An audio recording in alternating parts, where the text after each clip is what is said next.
Ya, Anda kembali bersama kami dalam Hot Ekonomi. Saya masih melanjutkan perbincangan bersama dua narasumber saya.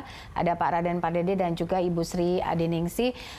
Saya ke Pak Raden lagi. Kalau kita lihat dan mengacu kepada pendapatan negara 2020, datanya kami lihat dari Kemenq, APBN kita, Pak, pertumbuhannya minus semua. Pendapatan negara, pendapatan dalam negeri, penerimaan pajak, dan kemarin juga sempat Pak Jokowi melakukan pernyataan bahwa pajak kita stuck karena ada dua kondisi, yaitu ekspor yang sulit sekali untuk digenjot, kemudian konsumsi kita yang juga anjlok, akhirnya menyebabkan pajak stuck.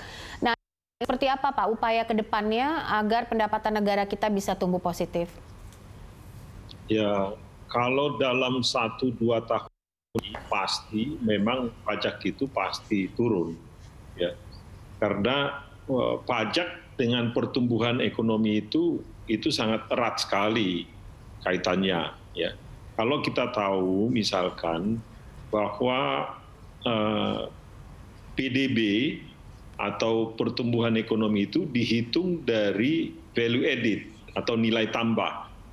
Jadi kalau orang itu tidak punya nilai tambah atau konsumsinya turun misalkan, maka tentu tidak ada yang bayar pajak. Kalaupun misalkan perusahaan-perusahaan sekarang tidak punya profit atau menurun profitnya, berarti setoran PPh korporasi dia turun. Ya, kalau kegiatan tidak ada, PPN-nya itu turun. Ya, jadi pada saat ekonomi menurun kegiatannya, itu sudah otomatis itu bahwa pendapatan pajak itu turun. Ya, demikian juga nanti sampai tahun depan kita perkirakan masih turun juga. Kenapa? Kalau tahun ini satu perusahaan rugi, maka dia bisa carry forward. Jadi dia masih bisa membawa kerugiannya sampai tahun depan. Jadi boleh dikatakan minimum sampai tahun 2021 dan bahkan mungkin di tahun 2022, penerimaan pajak kita itu masih akan lemah. Itu yang menyebabkan salah satu penyebab defisit kita pun masih cukup tinggi di tahun 2021. Bahkan mungkin di tahun 2022 defisitnya pun masih cukup tinggi itu. Karena memang penerimaan itu masih akan tertekan. Jadi penerimaan pajak yang tertekan itu kembali dikaitkan atau terkait atau berhubungan erat dengan pertumbuhan ekonomi dan kegiatan ekonomi. Ya. Nah, untuk mengembalikan kembali penerimaan pajak ini, menurut kami tidak mungkin di dalam jangka pendek. Itu harus dibuat perencanaan yang lebih jangka menengah dan panjang.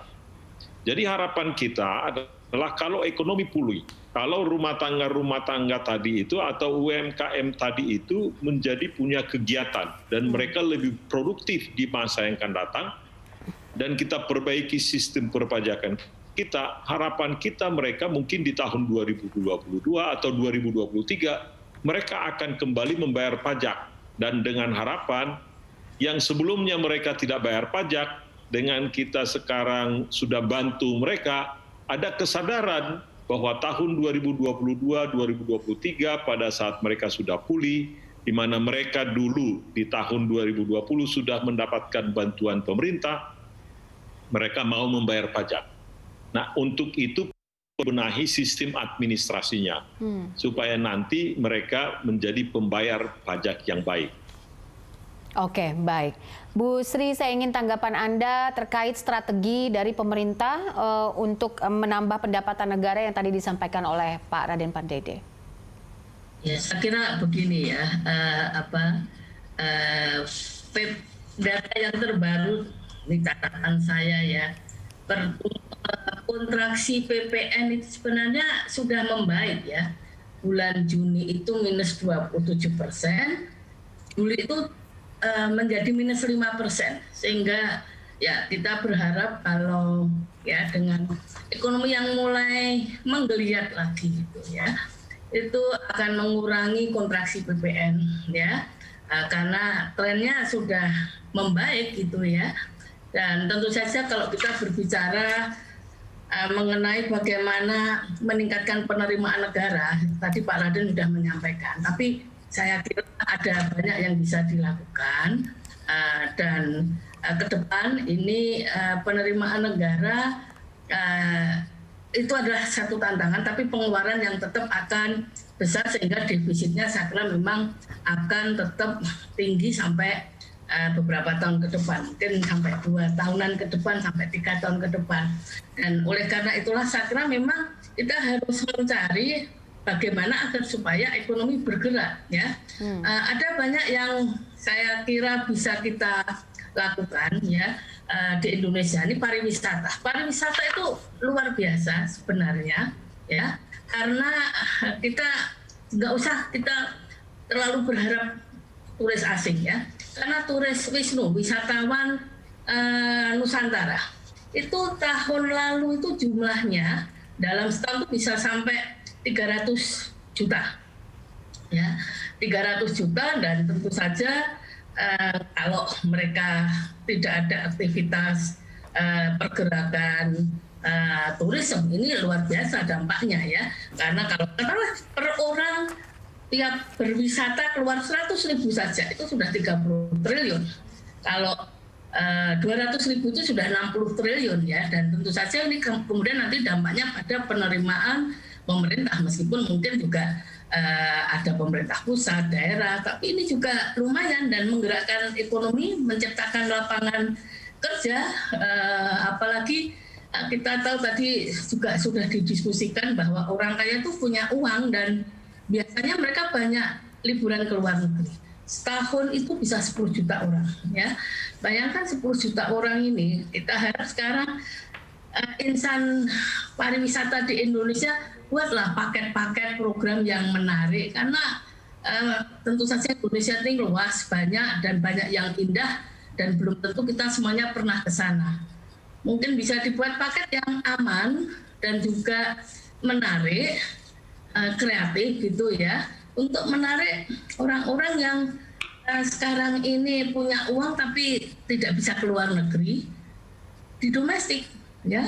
Di Jogja banyak yang kreatif, termasuk staycation, ya, di mana orang-orang sekitar Jogja liburan di hotel karena banyak paket-paket yang menarik, dan saya kira kita bahkan punya pulau-pulau eksotik yang bisa paket bahkan mungkin antar jemput dengan chopper gitu, ya, ataupun dengan kapal pesiar yang kecil-kecil. Saya tidak tahu lah ini untuk orang-orang yang punya duit, yang tidak. Tadi juga saya sampaikan Wisnu itu sampai 300-an juta orang. Belum lagi kita berbicara seperti pertanian kita, ya.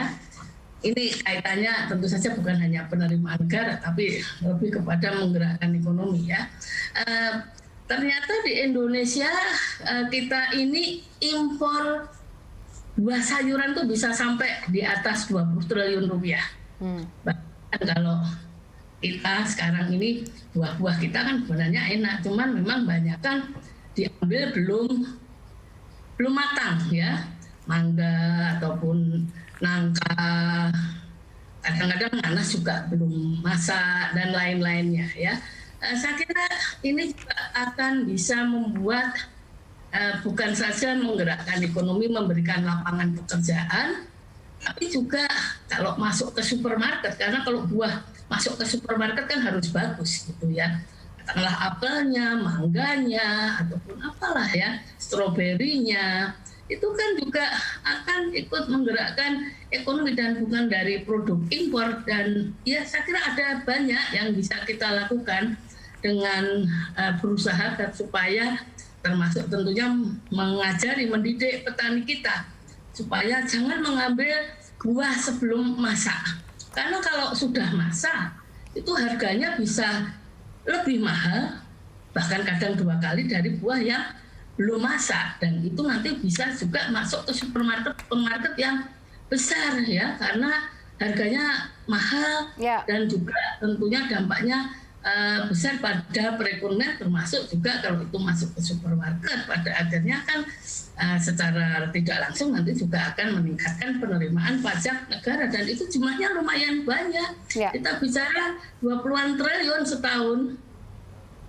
Baik, Ibu Sri dan Pak Raden, nanti kami akan lanjutkan lagi diskusi kita jeda sebentar, pemirsa tetaplah bersama kami.